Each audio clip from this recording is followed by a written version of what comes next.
జై గణేష, బాగున్నావా?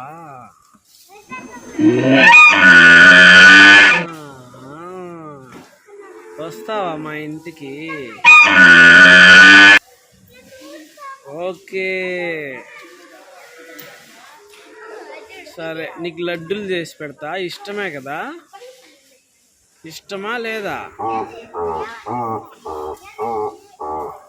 Okay okay okay, వచ్చేసి ఈవినింగ్ మసాలా పూరి కూడా పెడతా. అలాగే అలాగే. Okay, thank you. Bye bye bye bye bye.